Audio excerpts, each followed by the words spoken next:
Hello guys, welcome back to another vlog. So guys, વાગ્યા છે બપોરના 12 અને રસોઈ બનાવવાનો ટાઈમ થઈ ગયો છે. રસોઈ બનાવવામાં તો દાળ ભાત શાક રોટલી બનાવવાની છે, સંભારો બી.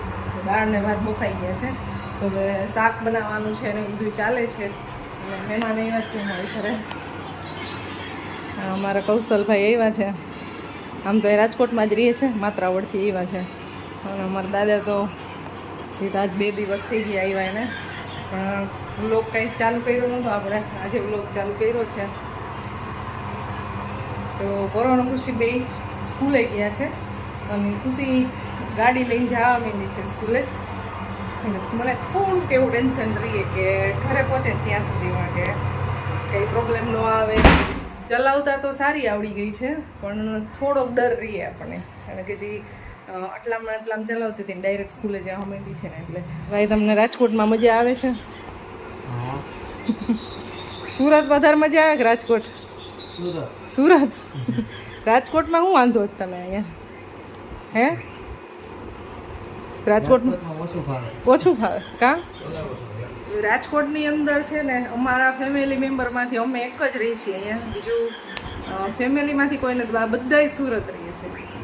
એટલે આ ભાઈની સુરત જ ફાવે છે, કારણ કે અહીંયા બધાય હોય. અમારે બસ 2 બેન છે, તો બેનની ઘરે જવાનું થતું હોય એ જ છે. અને બાકી સુરતની અંદર બધાય છે, એટલે સુરતમાં એ મોજે મોજ અલગ હોય ગઈ. બધાને મળવાની, એકબીજાની ઘરે જમવા જવાની મજા આવે.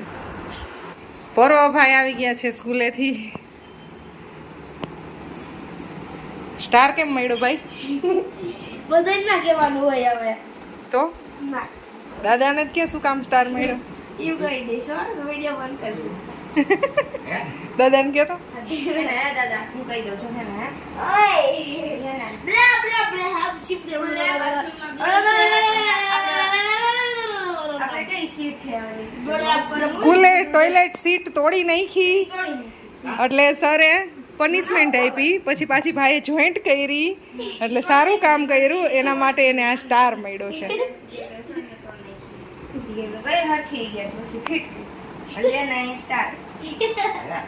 કેવી કેવી વસ્તુના સ્ટાર મળે આને? અરે મજાક કરું, મેં દીધો હે મને. સીમા મેં દીધો હે મને. આ 10 દિવસે પણ દેખાડાય નથી. વિડિયો ચાલુ કર્યો એટલે ખોટું બોલે. ભગવાન જો એટલે શું? સીમા મને આઈ પાય મને. તો એમ નહીં, આ સ્ટોરી ક્યાં બનાવી? તો પ્રેમ કરવા. કેવો છે? કાઈ નહીં, આવો પ્રેમ. મેં હે ને વન હું કેવા 50 થી 100 રોમન નંબર બને છે ને. શું કર્યું? 50 થી 100 હે ને એના રોમન નંબર 100 લીયા ના 100,000 નો શીખડાવી દીધું અમને. અમને તો 20 જ શીખડાવ્યા. તો તને આવડી ગયા એટલે સ્ટાર આવ્યો? હે, આ તને આવડી ગયા એટલે સ્ટાર આવ્યો? સૌથી પહેલા મારા થઈ ગયા. અચ્છા. અને આ નાઈ ખબર કરી બોલે. 10 20 30 જુઓ ને 10 કેવું કરે? સ્કૂલેથી આવીને ડાયરેક્ટ આવી કીધું મમ્મા મને મારી સાથે જ આવું થયું ને આવું થયું. હાથમાં સ્ટાર સેનો મળ્યો. કેવી સ્ટોરી બનાવે. આપણે તો પ્રેન્ક કરવાનો મોકો જ ન આપે અમારા ઘરોમાં. ખુદ બે ખુદ પ્રેન્ક કરે મારી યાર. અને રિયાલિટી કંઈક અલગ હોય. એટલું આમ ઇઝીલી બોલે ને આપણે સાચું જ લાગે, જરાય અચકાયા વગર. ચાલો, તો દાળ ભાત શાક સંભારો બધું કમ્પ્લીટ થઈ ગયું છે. અને રોટલી બનાવવી છે, જમવા બેસાડી દઈ અને ગરમ ગરમ રોટલી આપતા જઈ એટલે જમવા બેસી જાય બધા. ભરેલ રીંગણાનું શાક બનાવ્યું છે અને સુગંધ એકદમ મસ્ત આવે છે. રીંગણા બટેટા ભાઈ કૌશલભાઈ દાદા બેઠા ટીવી આવે.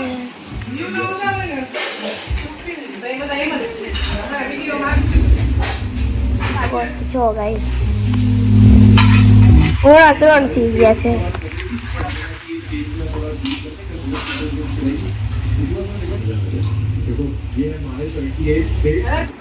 પરો આજ પહેલી વખત સૂઈ ગયો, કારણ કે અર્લી મોર્નિંગમાં ઉઠવાનો થાય છે ને સ્કૂલે જવા માટે. એટલે ઉઠ પરો, હોમવર્ક બાકી છે. આજે અત્યારે 6 વાગી ગયા છે. જો હજી આ ભાઈ સૂતા છે અને આ બિન બેગમાં જ સૂઈ ગયો. મેં એક વખત ઉપાડીને લઈ લીધો ને તો પાછું આમાં આવીને સૂઈ ગયો. કેવી ગરમી થઈ છે આમાં સૂઈ. ખુશી આ તો ખુશી નહીં ઊંઘ આવી ગઈ. ચા પાણી પીવાઈ ગયા છે અત્યારે રોંઢાના. રોંઢો કેટલા વાગ્યા અહીં થઈ? ન્યા કેટલા વાગે પી લ્યો ચા? 4 વાગે.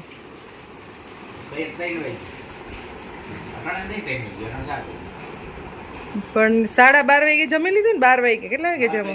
12 વાગે. 12 વાગે જમીને સીધા સુઈ જાય, પછી ઉઠે અને ચા પાણી પીવાના. અહીંયા અમે 2:45 વાગે 2:30 વાગે જમ્યા હતા આજે, તો અત્યારે ઉઠ્યા છે અને ચા પાણી પીધા છે. કેટલું લેટ હાલે બધું. સાંજે વહેલી થઈ જાય, 10:30 વાગે સાંજે સુઈ જાય અને અહીંયા 12:30 1 વાગી જાય છે રોજ. આટલો ડિફરન્સ હોય છે અહીંયાની લાઈફમાં અને ગામડે લાઈફમાં. આખો દિવસ વહેલું. પણ અહીંયા સવારે તો વહેલું જ ઉઠવાનું. સ્કૂલનો ટાઈમ હોય એટલે ફરજિયાત ઉઠવાનું તો વહેલું જ. એટલે સવારમાં એ 5:45 વાગ્યામાં તો ઉઠી જવાનું હોય, પણ આખો દિવસ બધું મોડું હોય. ચલો બચ્ચું કરવ હોમવર્ક કરવાનું છે. ઉઠ. અમારા બાપુજી અત્યારે વાત કરે છે ફોનમાં. ગામડેથી ફોન ચાલુ હોય, વરસાદ આવે એવું છે, વાદળા થયા છે એવું બધું.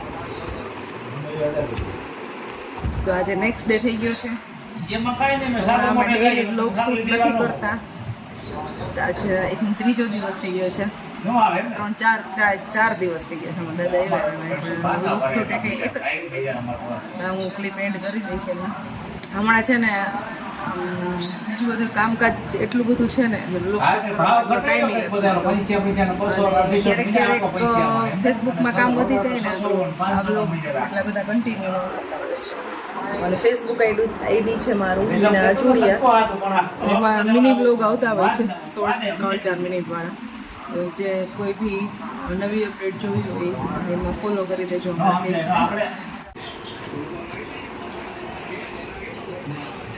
આઈસ્ક્રીમ પાર્ટી આવે છે.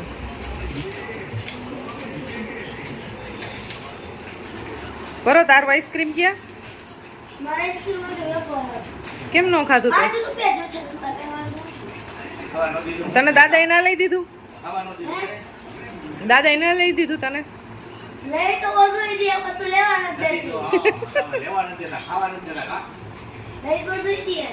અવાજ બદલી ગયો છે ને ખવાય આઈસ્ક્રીમ?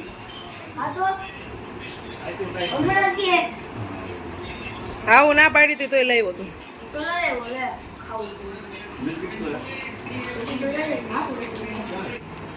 Good morning. ચાલો ચાય નાસ્તા ઇઝ રેડી. તો અમારો નાસ્તો રેડી થઈ ગયો છે. આજે તો નાસ્તામાં ભાખરી કે કાંઈ પણ બનાવ્યું નથી. ચેવડો ને ગાંઠિયા અને જો બનાના અને વેફર ને એવું ખાવાનું છે, ખાખરા ને એવું. 1.5 કલાકમાં 3 ઇંચ વરસાદ આપણે કાઢવાયા. કેવો પડ્યો જોરદાર આજ અમારો છે અટપટો નાસ્તો થોડોક. બનાના અને વેફર ને ખાખરા ને ગાંઠિયા ને ચેવડો ને બધું. 10 વાગ્યા છે અત્યારે.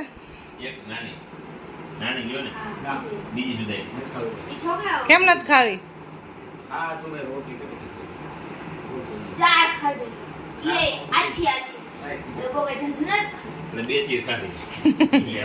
જમી લીધું છે અમારા બાપુજીએ, શાક ને રોટલી ને એવું. અને પરવાએ જમી લીધું ને?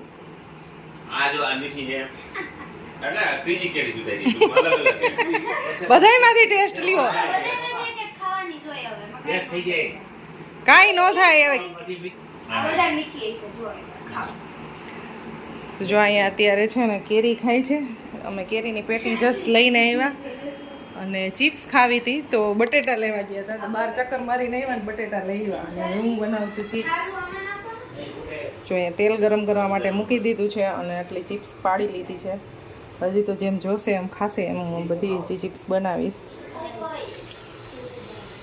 ચાલો તેલ આવી જાય ને એટલે ચિપ્સ તળવા માંડી. તો આજે અમારે જવાનું હતું બહાર જમવા. દાદાને બહાર જમવા માટે લઈ જવા હતા ઢોસા ખાવા માટે, પણ એને ના પાડી કે મારે બહારનું કંઈ ખાવું નથી, મારે સાદું જ જમવું છે, શાક ને રોટલી. અને ખુશી તો રેડી થવા મળી, ખુશીને ખબર નથી કે દાદાએ ના પાડી, ખુશી તો રેડી થઈને બહાર આવી, તો જમવાનું કેન્સલ, એટલે પછી શાક ને રોટલી બનાવી. બહાર ખાવાનું બિલકુલ ન હાલે, ના જ પાડે કે બહાર નહીં, ઘરે જે બનાવવું ચાલશે. ઘરે બધી વસ્તુ નથી ખાતા, ખાલી એક પુડલા, ભજીયા અને ગાંઠિયા 3 જ વસ્તુ ખાય છે. એક દિવસ પાઉંભાજી મેં તોય બનાવી હતી, પણ ના પાડતા હતા કે મને બસ આવું બધું છે ને નથી હાલતું, ખાય બસ આવું થોડું થોડું, એટલે એવી નવી વસ્તુ કાંઈ હાલતી નથી. પહેલાં તો બધું ખાઈ લેતા, હવે કાંઈ નથી ખાતા. તો જમી લીધું છે શાક રોટલીને એવું, અને હવે હું બનાવી લઉં ચિપ્સ. હમણાં તો તમને છે ને વ્લોગ છે ને બધા દિવસનો થોડી થોડી ક્લિપ જોવા મળે છે, કારણ કે હું એટલું બધું વ્લોગ શૂટ કરતી નથી ને. આમ તો અમારા દાદા એવા હતા ને 1 વીક ઉપર થઈ ગયું છે, પણ મેં ખાલી 2 કે 3 દિવસની થોડી થોડી ક્લિપ લીધી છે, ડેઈલી વ્લોગ શૂટ નથી કરતી. એટલે ચોમાસાની સિઝનમાં જો આવી રીતે કપડાં છે ને અત્યારે નાખતા હોય, વરસાદ હમણાં આવ્યો ને એટલે અંદર લીધા, બાકી વાર જ સુકાતા હતા. તો એ પ્રોબ્લેમનું સોલ્યુશન પિયુષ લેવા છે, જોઈ રહ્યા. Thank you so much. Stand આવ્યું છે, સ્ટેન્ડ કપડાં સુકવવાનું. તો હમણાં એનું અનબોક્સિંગ કરી નાખીએ આપણે. જો આ ભાઈ કરશે અનબોક્સિંગ. અમારે કોઈ બી વસ્તુ ઘરમાં આવે ને એટલે અનબોક્સિંગ આ ભાઈને કરવું હોય. ચપ્પુ તો લેતો એમને ના થાય.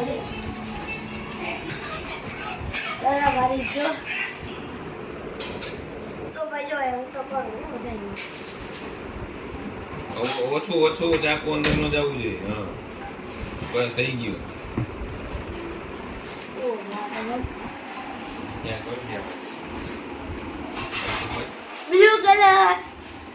આવી રીતે આવેલું છે, બધા પાઇપ ને બધું ફિટિંગ કરવાનું છે. અને અત્યારે ફિટિંગ કરશું અને કપડાં સૂકવી દે.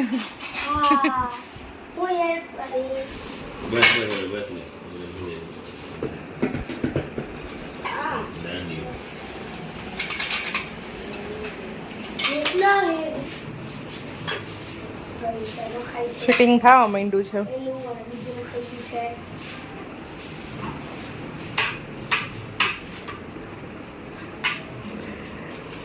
તો આનો ફોટો કે કંઈ છે નહીં, એમને અત્યારે ફિટિંગ કરે છે આઈડિયાથી. ખાલી જોઈ લઈએ આખું હવે કેવી રીતે કમ્પ્લીટ થાય છે. બાકી અડધું તો આવી રીતના ફિટિંગ આવ્યું છે ને અડધું આમ કરવાનું છે.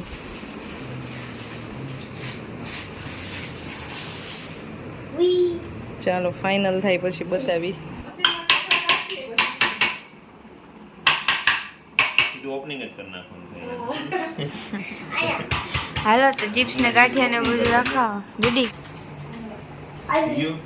3 જણા ફિટ કરે છે.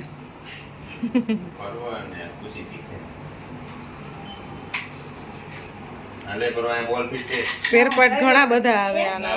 જો આ 2 આ સાઈડના આવે, 3 ખાલી બાકી રહ્યા છે, બાકી થઈ ગયા ફિટ. બરાબર ને? ઓલી બાજુમાં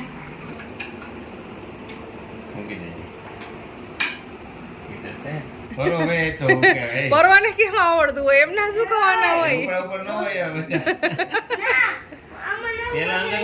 કપડા છે ને પીના છે ને અત્યારે તો મુરત થવા માંડ્યું, સુકાવા માંડ્યા.